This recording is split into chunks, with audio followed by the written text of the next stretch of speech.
مالك يوم الدين إياك نعبد وإياك نستعين اهدنا الصراط المستقيم صراط الذين أنعمت عليهم غير المغضوب عليهم ولا الضالين رب اغفر لي ولوالدي وللمؤمنين آمين. بسم الله الرحمن الرحيم. قال مؤلف هذا الكتاب فضيلة الشيخ عبد الفتاح أبو غدة رحمه الله تعالى رحمة واسعة ورضي عنه وعنا وأمدنا بأسراره وأنارنا بأنواره وأفاض علينا من بركاته ونفحاته ونفعنا به وبعلومه وبعلوم مشايخه وعلوم سائر عباده الصالحين في الدارين آمين يا رب العالمين. وروى البخاري في صحيحه في كتاب المناقب في باب قصة إسلام أبي ذر الغفاري رضي الله عنه وعن سائر الصحابة ورضي عنا بهم وفي باب قصة زمزم أيضا وفي باب إسلام أبي ذر الغفاري رضي الله عنه وروى مسلم في صحيحه في فضائل أبي ذر رضي الله عنه وعن سائر الصحابة ورضي عنا بهم واللفظ له عن ابن عباس radhiyallahu anhuma wa an sa'iris sahabati wa radiya anna bihim qala lamma balagha Aba Dzarrin mab'atsun nabiyyi sallallahu alaihi wa alihi wa sahbihi wa sallama bi Makkah qala li akhihi Unaisin irkab ila hadzal wadi fa'lam li ilma hadzal rajuli alladhi yaz'umu annahu ya'tihi al-khabaru minas sama' fasma' min qawlihi summa'tini. Kisah yang kedua berkenaan dengan kondisi sulit yang dialami saat mencari ilmu adalah kisah yang diriwayatkan oleh Al-Imam Al-Bukhari dalam kitab Sahihnya, tepatnya dalam Kitabul Manaqib. Kitab menjelaskan tentang manaqib orang-orang hebat. Lebih spesifik lagi pada bab yang menjelaskan cerita masuk Islamnya sahabat Abu Dzar Al-Ghifari. Juga pada bab yang menceritakan tentang air Zam-Zam.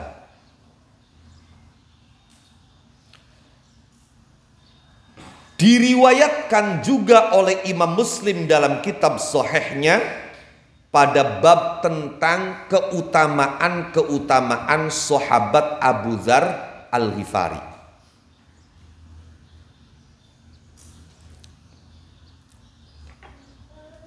Dalam repot. Mungkin masa sampai dia makan deh. Nggak usah lihat apa. Ya. Mi, ya Mi. Ais.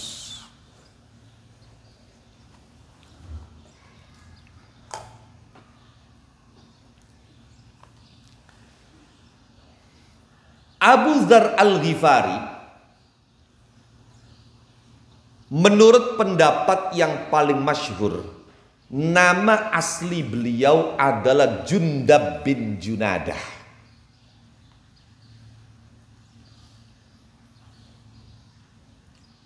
Putra dari Junadah Al-Ghifari dari suku Ghifar. Ghifar itu merupakan cabang dari qabilah Kinanah. Ibunya bernama Romlah. Dia punya dua saudara laki-laki. Yang satu seayah, yang satu seibu. Yang seayah yang diceritakan dalam kitab ini yaitu Unes Al-Ghifari.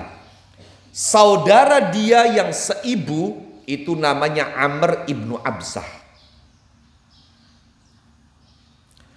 Sahabat Abu Dzar Al-Ghifari ini tergolong as-sabiqunal awwalun, tergolong orang yang pertama kali tercatat masuk Islam.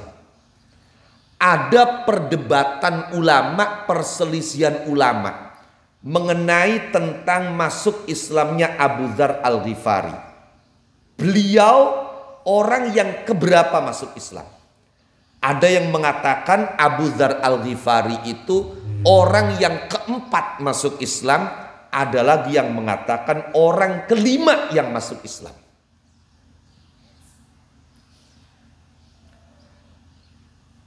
Sahabat Abu Dzar Al-Ghifari sekalipun dia belum masuk Islam, tapi sepanjang hidup dengan kecerdasannya beliau merupakan salah satu dari segelintir orang yang hidup di era jahiliyah tapi tidak pernah mau menyembah berhala. Jadi sejak sebelum masuk Islam la ya'budul asnam. Beliau menolak politeisme.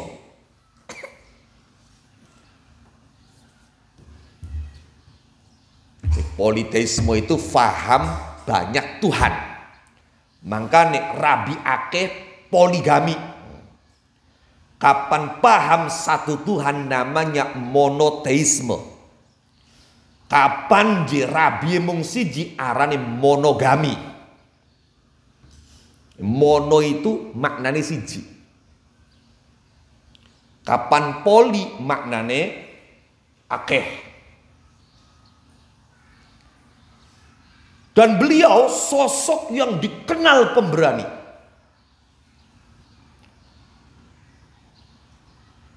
Lakawediye pokoknya. Bahkan sampai babak belur, sampai jontor jare bahasa wong Cirebone, geti glaceran beli kapok. Sebelum masuk Islam, Abu Dzar Al-Ghifari ini dikenal sebagai qati'un min qutta'it thariq. Qati'un min qutta'it thariq. Begal jalanan. Yang tidak mengenal rasa takut. Awan-awan begal, dewekan laka batur, wani Abu Dzar Al-Ghifari.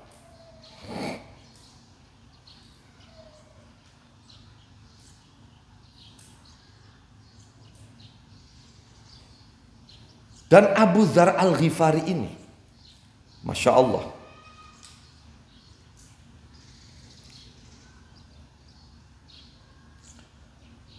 beliau wafat pada tahun 31 setelah hijrah. Ada yang mengatakan tahun 32 di satu tempat yang bernama Rabzah.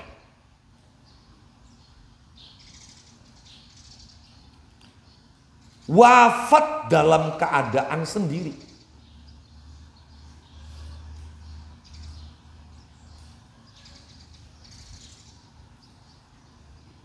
Laka kadang, laka rayap. Hanya dengan istrinya.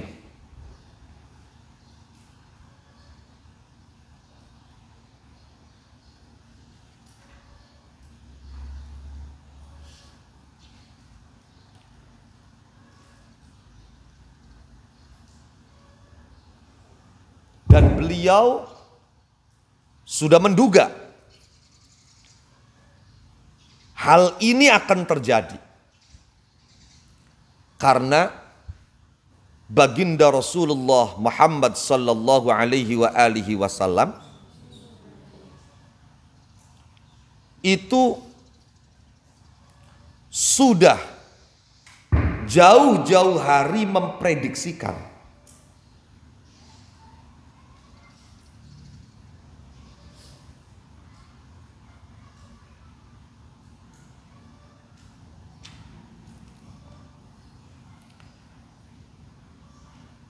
kata Nabi, Abu Dzar Al-Ghifari itu yamutu wahdah wa yub'atsu wahdah.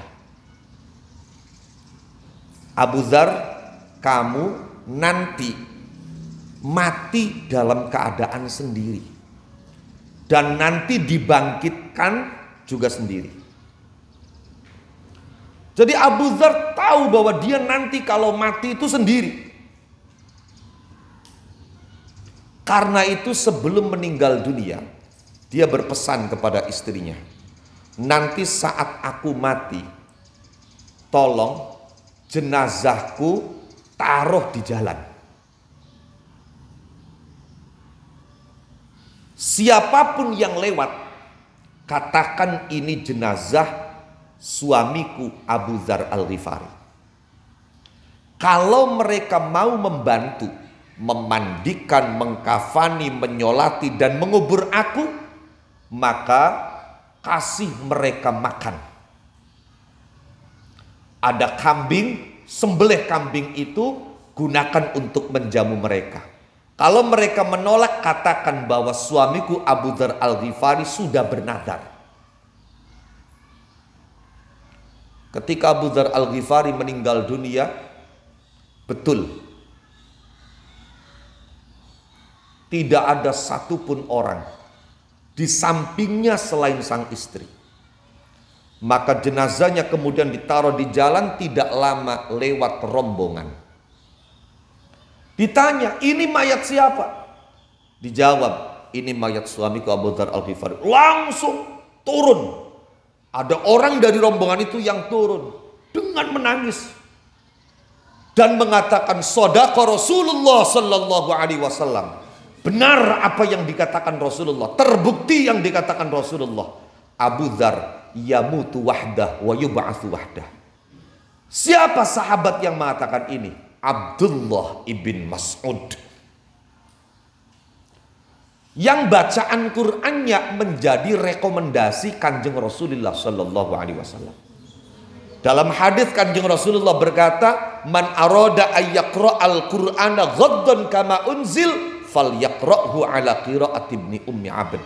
Barang siapa yang ingin membaca Al-Qur'an dalam keadaan yang fresh, seakan-akan Quran itu baru diturunkan, maka baca Al-Quran dengan bacaan sahabat Ibnu Ummi Abd. Siapa Ibnu Ummi Abd? Abdullah bin Mas'ud.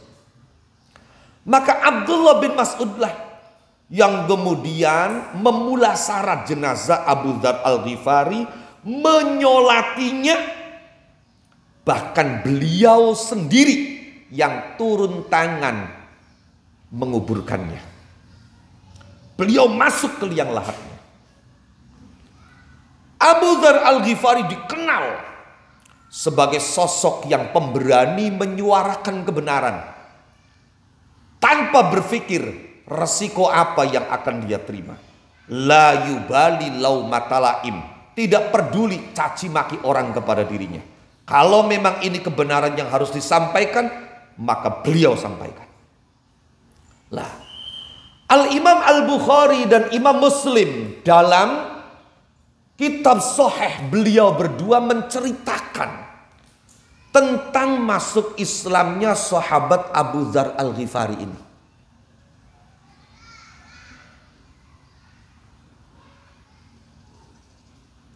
Ketika kabar diutusnya baginda Nabi Muhammad sallallahu alaihi wasallam sampai ke sahabat Abu Dzar Al-Ghifari, maka beliau berkata kepada saudara laki-lakinya seayah, yaitu Unes Al-Ghifari.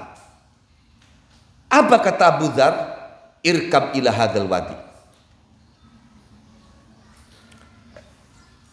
Naiklah kendaraan untuk menuju lembah itu.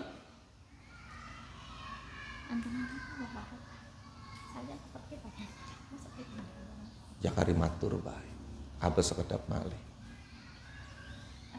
Waalaikumsalam warahmatullahi. Datangi lembah yang di situ ada seseorang yang mengira kalau dia mendapatkan informasi dari langit.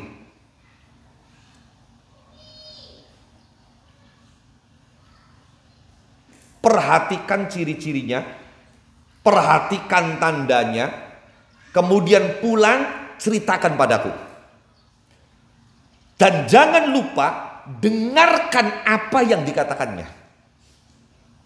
Fantalaqa Unes. Pergilah Unes hatta qadima Makkah, sampai dia datang ke Mekah. Wasami amin qauli, dan mendengar apa yang dikatakan oleh laki-laki yang beranggapan kalau dirinya mendapat informasi dari langit, menganggap dirinya adalah nabi dan rasul yang diutus. Setelah itu summa raja'a ila Abi Dzarrin. Kemudian Unes kembali pulang menemui saudara laki-lakinya yang sebetulnya lebih muda, yaitu Abu Dzar Al-Ghifari. Kemudian dia ceritakan, ra'aituhu ya'muru bimakarimil akhlaq wa sami'tuhu yaqulu kalaman ma huwa bisy'ri. Aku melihat laki-laki itu, kata Unes, mengajak orang, memerintah orang, menganjurkan orang untuk berakhlak dengan akhlak yang mulia. Aku mendengarnya berkata yang perkataan itu bukan syair, tapi orang-orang menuduh itu syair. Mendengar informasi dari saudaranya Unes, Abu Dzar tidak merasa puas. Apa kata Abu Dzar? Ma syafaitani fima aradtu. Kamu tidak bisa memuaskan apa yang aku inginkan. Akhirnya fatazawwada Abu Dzarrin. Abu Dzar itu kemudian menyiapkan bekal. Menyiapkan bekal. Wa hamala shannatan lahu fiha ma. Dia membawa serta syannah. Syannah itu wadah air dari kulit yang sudah usang, bodol. Dia isi syannah itu dengan air. Hatta qadima Makkah, sampai dia datang ke Mekah. Jadi dia menyiapkan bekal, kemudian membawa geribah yang sudah usang, dia isi air, kemudian pergi sampai datang ke Mekah. Sesampainya di Mekah, fa'atal masjid, dia datangi Masjidil Haram. Faltamasan nabiyya sallallahu alaihi wa alihi wa sahbihi wasallam wa la ya'rifu. Dan dia mencari Nabi karena belum kenal, ya nggak ketemu. Sebab dia mencari Nabi tapi tidak mau bertanya. Wa kariha ayyas'ala anhu.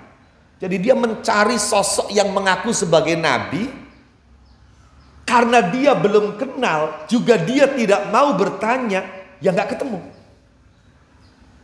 Hatta adrakahul lail fattaja'a, sampai malam. Kemudian dia tidur di Masjidil Haram itu. Saat dia tiduran, fara'ahu Ali bin Abi Thalib radhiyallahu anhu an sa'iris sahabati wa radhiya an nabihim fa'aratha annahu gharib. Saat dia tiduran, dia dilihat oleh Ali bin Abi Thalib, dan Ali tahu bahwa ini adalah orang asing. Gharib, orang asing. Oleh Sayyidina Ali, dia diundang untuk dijamu dan menginap di rumahnya. Wada'ahu ila manzilih. Sampean jangan tidur di sini, dingin. Sudah tidur saja di rumah saya. Fatabi'ah. Maka Abu Dzar pun mengikuti sahabat Ali. Di tengah perjalanan, bahkan sampai di rumah, mereka berdua tidak saling bertanya. Meneng-menengan. Hatta asbah, sampai masuk waktu pagi. Summah tamala kirbatahu wa zadahu ilal masjid. Kemudian setelah masuk waktu pagi, Abu Dzar membawa geribahnya juga bekalnya menuju masjid dengan harapan berjumpa dengan laki-laki yang mengaku mendapatkan wahyu, mengaku diangkat menjadi nabi dan rasul.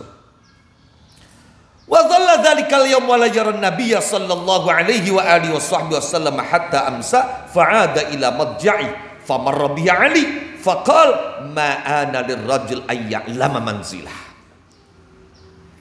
Seharian itu Abu Dzar di masjid, dia tidak melihat Nabi sampai waktu sore. Kemudian setelah masuk waktu sore dia kembali tiduran. Lewatlah saat dia tiduran sahabat Ali. Maka Ali berkata, ma'ana lirrajuli ayya'lama manzilah. Belum saatnya laki-laki asing ini mengetahui di mana rumahnya Rasulullah. Artinya apa? Sahabat Ali sudah berfirasat, orang asing ini sedang cari tahu Kanjeng Nabi. Tapi ma'ana, belum waktunya. Dia tahu di mana tempat tinggal Rasulullah.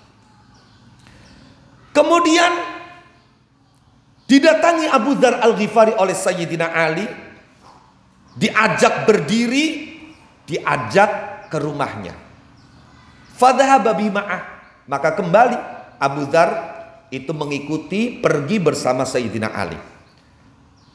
Selama perjalanan dan sampai di rumah, la yas'al wahidun minhuma sahibah an syai'in. Tidak ada obrolan apapun antara mereka berdua. Yang satu tidak menanyakan kepada yang lain pun ya tidak bertanya kepada yang satunya. Sampai hari ketiga terulang kejadian seperti hari pertama dan kedua. Baru setelah hari yang ketiga ini, sahabat Ali kemudian bertanya kepada sahabat Abu Dzar Al-Ghifari. Apa kata Sayyidina Ali? Ala tuhadditsuni malladzi aqdama. Mbok yoho, kamu ceritakan kepadaku apa yang membuat kamu sampai datang ke sini.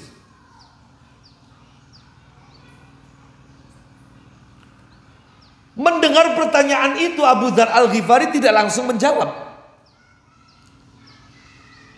Beliau mengajukan perjanjian di atas materai terlebih dahulu. Apa kata Abu Dzar Al-Ghifari? In a'taitani ahdan wa mitsaqan latursidanni fa'altu. Kalau kamu berjanji, seandainya aku menceritakan apa yang membuat aku jauh-jauh dari Ghifar datang ke sini, kamu berjanji akan menunjukkan kepadaku, akan memberitahu aku, maka saya akan jawab pertanyaan kamu. Maka sahabat Ali pun mengiyakan, ya saya janji, kamu mau bertanya apa saya akan tunjukkan, saya akan jawab, saya akan beritahu.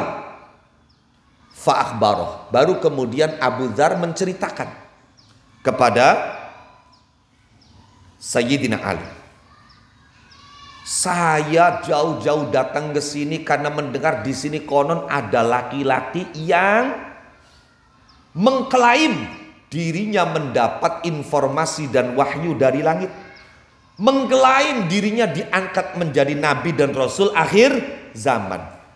Apakah benar? Mana orangnya? Antar aku untuk bisa bertemu dengannya. Mendengar itu apa kata Sayyidina Ali? Oh iya benar. Fa innahu haq. Ini benar. Dia utusan Allah Subhanahu wa taala.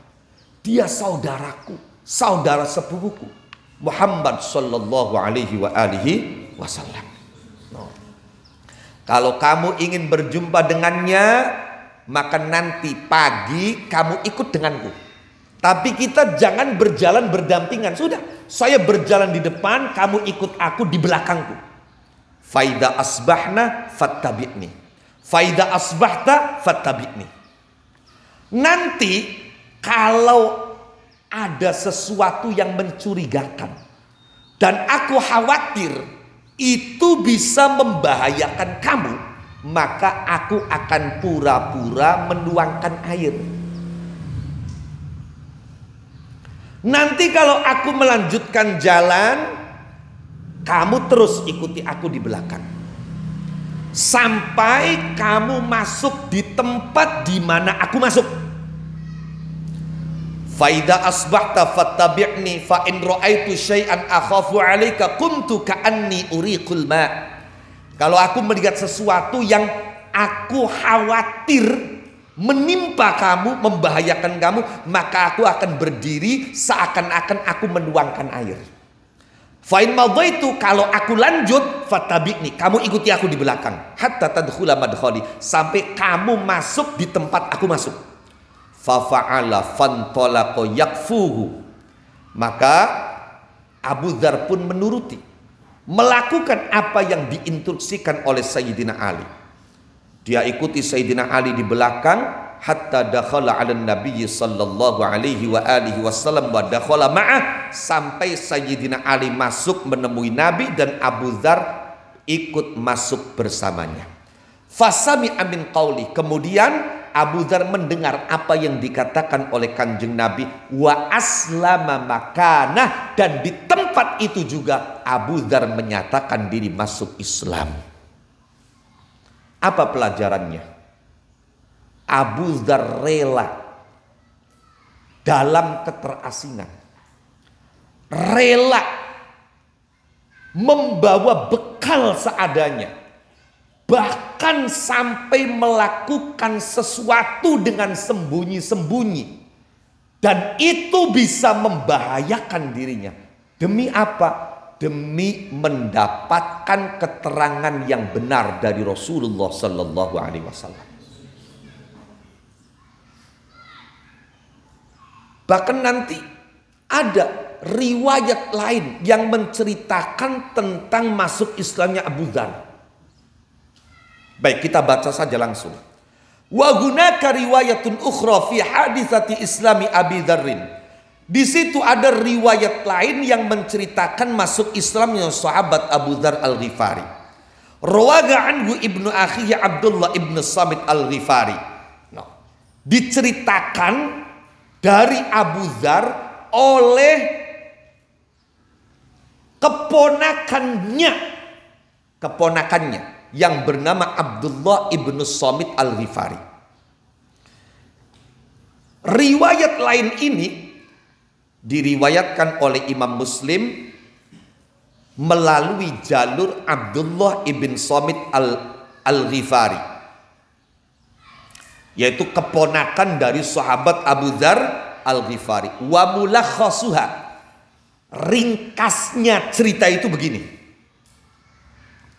Kata Abdullah ibn Samit Al-Ghifari, pamanku Abu Dzar cerita, kharajna min qaumina Ghifar, aku keluar dari kampung kaumku yaitu Ghifar. Kenapa? Karena aku tidak setuju dengan mereka. Orang-orang jahiliyah itu sangat memuliakan bulan-bulan mulia. Lah, orang-orang kampung Ghifar itu mereka menganggap bulan yang mulia ini, bulan yang haram ini seperti bulan-bulan biasa. Wa kanu yuhilluna asyahral haram. Jadi bulan haram itu mereka anggap sebagai bulan halal seperti bulan biasa. Maknanya apa? Orang-orang jahiliyah pada umumnya ketika bulan haram mereka tidak berani perang, tapi orang kampung Ghifar walaupun bulan haram mereka biasa perang. Jadi mereka anggap bukan bulan mulia yang harus dihormati. Karena itu sahabat Abu Dzar itu nggak setuju. Akhirnya apa? Dia keluar meninggalkan kampungnya. Bersamanya saudara laki-laki dia seayah, Unes Al-Ghifari, dan ibunya dia yaitu Romlah. 3 orang ini berangkat sampai ke Mekah. Kemudian Unes berkata kepada Abu Dzar, innali hajatan bi Makkah fakfini. wahai saudaraku Abu Dzar, saya ada keperluan di Mekah.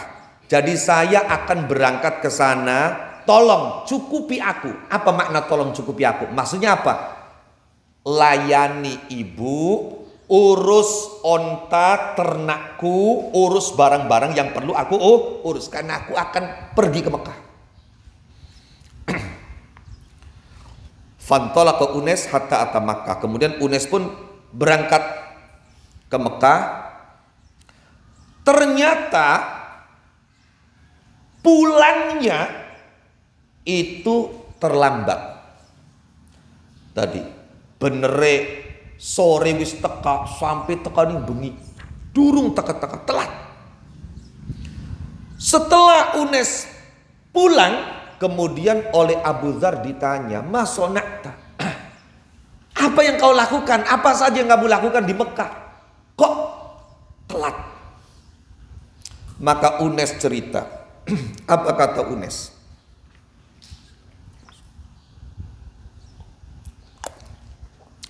Laqitu rajulan bi Makkah yaz'umu anna Allah arsalah. Di sana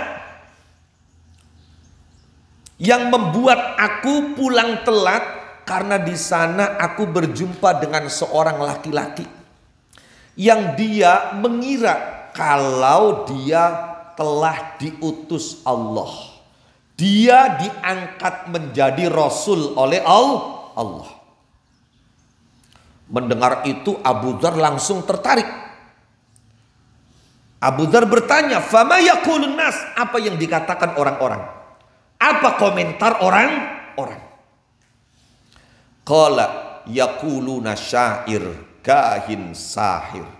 Orang-orang mengatakan laki-laki itu penyair. Laki-laki itu peramal. Laki-laki itu dukun. Laki-laki itu penyihir. Insyaallah.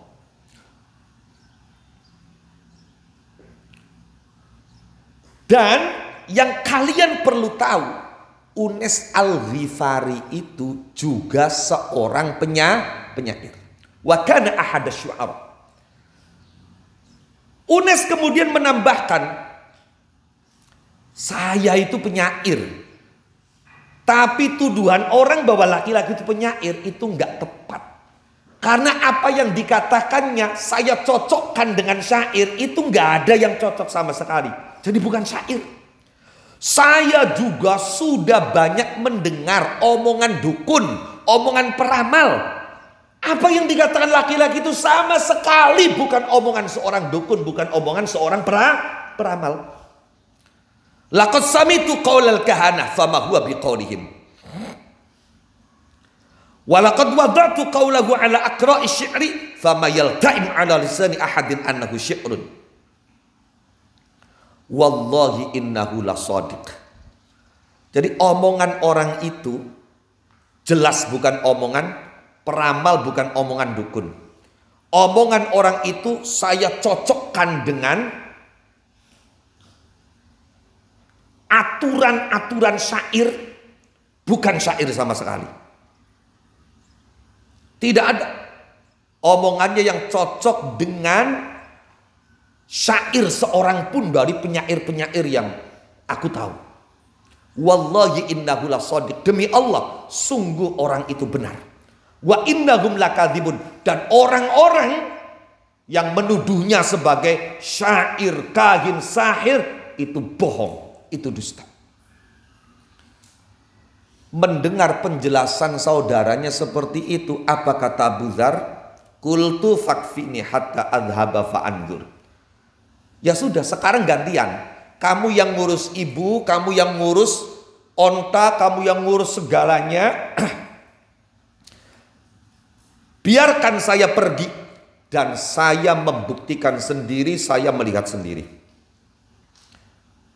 Fa'ataitu Makkah. Kemudian kata Abu Dzar, aku datang ke Mekah. Fatadha'aftu rajulan minhum. Aku mencari laki-laki yang paling lemah di antara orang yang ada. Jadi ini pelajaran bagi kita.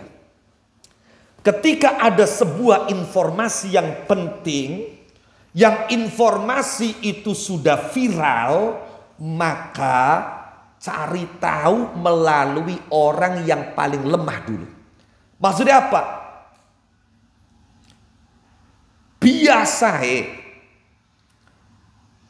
uang kapan dia kategori orang akar rumput, orang yang tidak punya jabatan, maka orang itu tidak punya kepentingan. Informasi yang disampaikannya apa adanya. Oh, karena tidak punya kepentingan. Ditambah lagi kalau ini persoalan yang bisa membahayakan, orang itu tidak akan bisa mengancam atau melakukan hal yang membahaya karena dia orang lemah. Lalu sira takoni karo jenderal. Ternyata persoalannya ini persoalan yang ada kaitannya dengan jenderal. Langsung ditembak di tempat. Iya kan? Loh, itu. Maka dia mencari tahu dari orang yang dianggap paling lemah. Ternyata di luar dugaan, ketika dia bertanya kepada seseorang yang dianggap paling lemah di antara yang ada.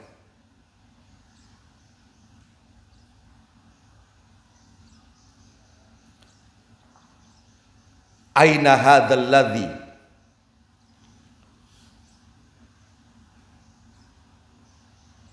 tad'unahu as-sabi. Mana sih laki-laki yang kalian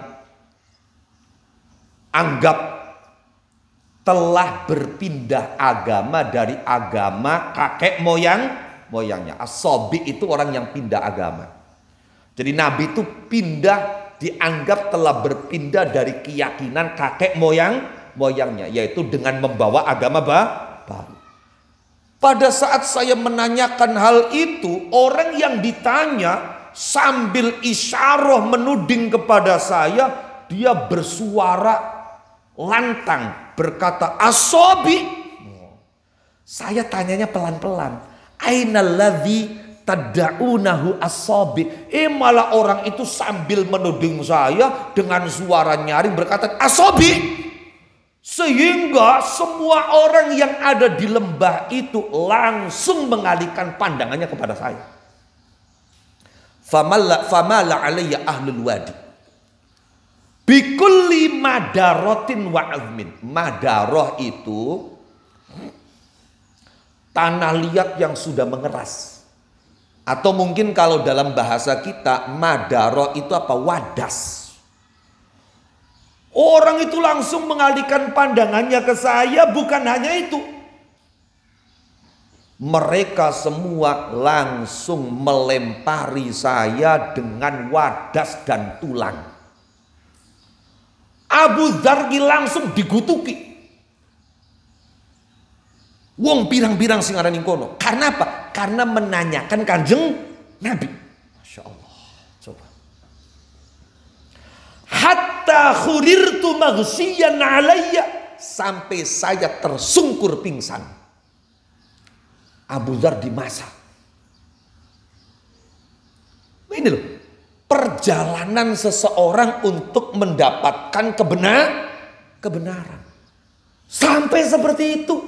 Lah sirakan makan pondok. Lah kasing guduki lah apa. Malah tanggai pada nyangoni. Ya belincak. Toli jebli kerasan yang pondok ngisi-ngisinakan temen. Cari tanggai, kita nyangonane gede jebli kerasan balik maning mau aja gede-gede nyangonane lah, ya belincak.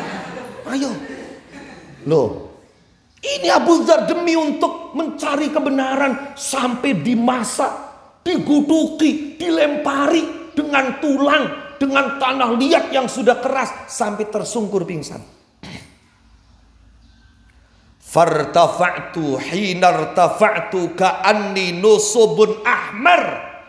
Kemudian aku bangkit. Saat aku bangkit. Setelah dia sadar dari pingsannya, kemudian bangkit. Saya melihat diriku seakan-akan nusubun ahmar. Apa nusub itu?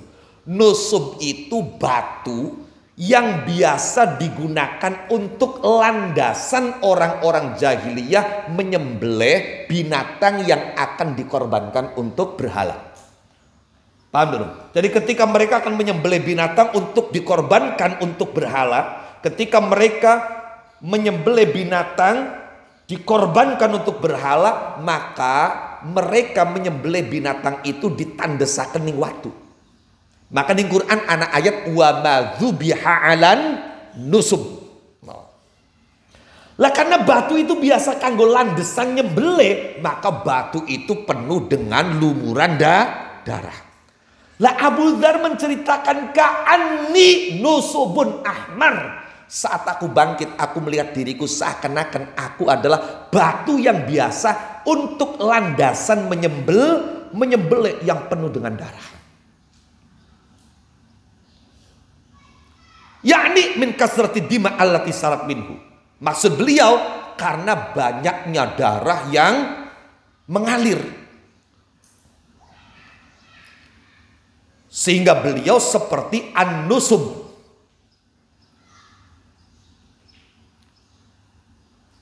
Qala Abu Dzar lanjut bercerita kepada keponakannya Abdullah ibn Samit. Apa kata Abu Dzar? Fa'ataitu zamzama faghsaltu annid dima. Maka aku pun langsung mendatangi sumur Zam-Zam, kemudian aku basuh darah yang mengalir di tubuhku itu. Wa syaribtu min ma'iha, dan aku minum air Zam-Zam. Walaqad labithtu yabna akhi 30 baina lailatin wa yaum ma kana liya ta'amun illa ma'u Zam-Zam. Allah. Perjalanan Abu Dzar untuk mendapatkan kebenaran. Dia katakan kepada keponakannya Abdullah ibn Samit al-Ghifari, laqad labithtu, sungguh aku tinggal, wahai keponakanku, 30 selama 30 hari 30 malam. Maka naliyat to'am, aku tidak lagi punya makanan. Bayangkan, 1 bulan penuh, 30 hari 30 malam, 30 hari 30 malam, maka naliyat to'am, aku tidak lagi punya makanan. Kecuali yang masuk ke dalam tenggorokanku, kemudian masuk ke perutku, hanya air Zam-Zam. Tapi subhanallah, disinilah berkah dan hebatnya air Zam-Zam. Air Zam-Zam itu tergantung niatnya. Sira niat minum banyu Zam-Zam ambil cerdas, insya Allah cerdas. Sira minum banyu Zam-Zam dengan niat agar sembuh dari satu penyakit, sembuh. Minum banyu Zam-Zam dengan niat agar dapat memperoleh ilmu, insya Allah diparingi futuh karo ilmu. Minum banyu Zam-Zam niat ambil aja kempong, waret bae rasai. Ma'u Zam-Zam 5 syuribalah. Air Zam-Zam itu tergantung diminum untuk niat apa. Sehingga sekalipun tidak ada makanan, hanya air Zam-Zam yang masuk ke dalam perutku selama 30 hari 30 malam, aku tidak merasakan lapar, bahkan tubuhku menjadi gemuk. Masya Allah, gemoy. Minum baju Zam-Zam baik. Ki sing kurus-kurus ki mangkane ki angko balik kaji ki, wong pada balik kaji. Loh, aja ngarep-ngarep ketel kuning. Sebagian loh di ketel kuning, sing penting banyu kunci pengen ketel kuning, beli keduman protes. Wah, kita pada benyangonane si arikan oleh ketel kuning kita bloli. Wah, ya Allah.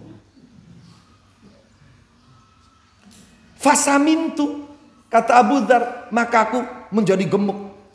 Allah, sampai gemuk, sampai perutnya itu apa? Ya berlemak, perutnya berlemak. Kemudian apa lagi? Tidak merasakan lapar. Mawajjatu ala kabiri sukhfata ju'. Tidak merasa lapar dan tidak merasa lemah. Tetap rosa. Padahal 30 hari 30 malam hanya minum air Zam-Zam.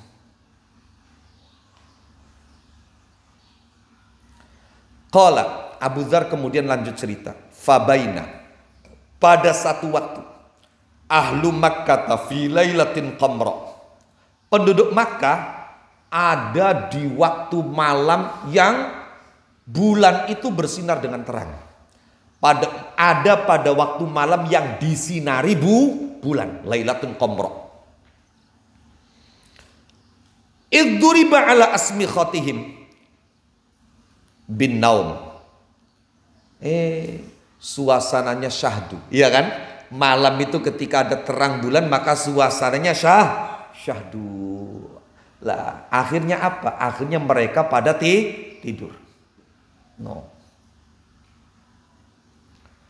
Sehingga Ka'bah saat itu sepi, sunyi. Fama yatufu bil baiti ahad. Tidak ada seorang pun yang tawaf di Ka'bah. Hanya ada Abu Dzar itu. No. Wajah Rasulullah. Dan datang Rasulullah sallallahu alaihi wasallam. Wajah Abu Bakrin ma'a. Abu Bakar datang bersamanya. Jadi kanjeng Nabi kalau Abu Bakar masuk ke Masjidil Haram, kemudian mendatangi Hajar Aswad. Sampai di Hajar Aswad, kanjeng Nabi kemudian mencium Hajar Aswad. Setelah itu kemudian beliau bersama Abu Bakar tawaf mengelilingi Ka'bah. Selesai tawaf, tsumma shalah, kemudian sholat. Ketika beliau selesai dari sholat, aku datangi dia, kata Abu Dzar. Falamma qada sholata, setelah Nabi menyelesaikan sholatnya, qultu, aku berkata, assalamu alayka ya Rasulullah. Nabi menjawab, wa alayka wa rahmatullah. Dan untukmu juga salam, bahkan dan rahmat Allah. Summa qal, kemudian Nabi bertanya, man anta, kamu siapa?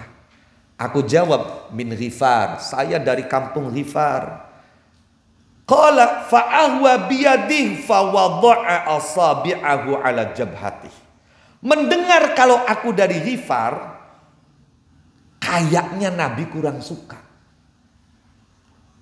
Aku lihat beliau menurunkan tangannya, kemudian menepak jidatnya, keningnya. Di kaya wong ora seneng. Tepuk kening, nepuk batuk. Maka dalam hati aku berkata, apakah beliau tidak suka kalau aku berintisab ke kampung Ghifar? Apakah beliau tidak suka kalau mendengar aku dari kampung Ghifar? Maka aku hendak mendatanginya untuk menyalaminya dan meminta maaf. Tiba-tiba aku dicegah oleh Abu Bakar. Dan dia lebih tahu. Lebih tahu.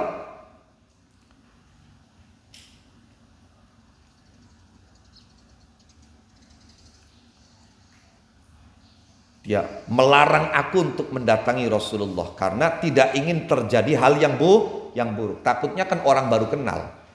Datang arep ngaplok kanjeng Nabi ta? No.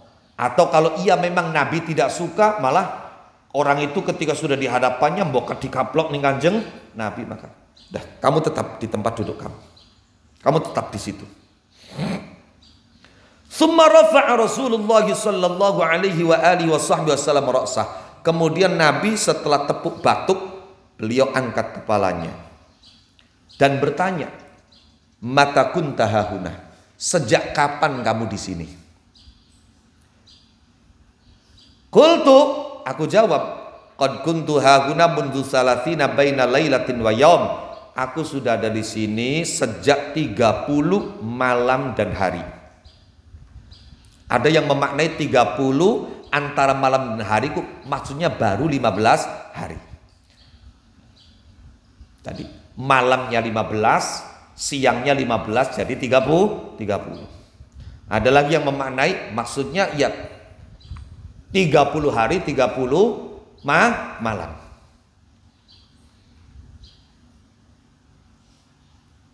Mendengar kalau aku di situ sudah cukup lama, maka Nabi kemudian bertanya lagi, mangkana yut'imuk, lantas siapa yang kasih kamu makan? Aku menjawab, maka naliya ta'am illa ma'u zamzam. Aku tidak ada makanan selain air zamzam. Fasamintu, sampai saking aku seringnya minum air zamzam, aku sampai jadi gemoy kanjeng Nabi. Aku tidak merasakan lapar, aku tidak merasakan lemah. Nabi kemudian menimpali. Oh pantes, kata Nabi, innaha mubarakah. Air Zam-Zam itu berkah. Innaha tu'amu tu'min. Air Zam-Zam itu walaupun air tapi bisa menjadi makanan yang mengenyangkan orang yang meminumnya. Itu maknanya tu'amu tu'min.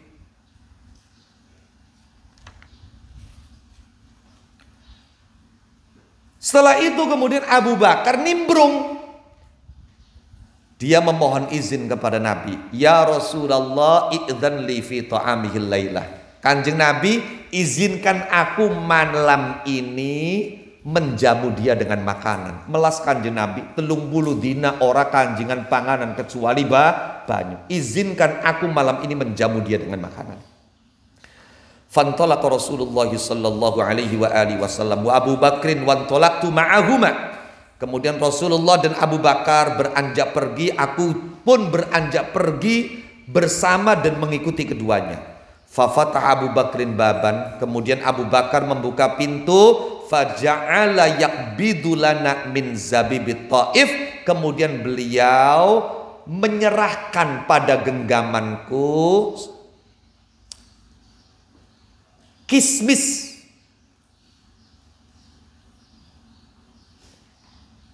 Kismis dari Taif. Kismis itu anggur yang dikeringkan. Zabib.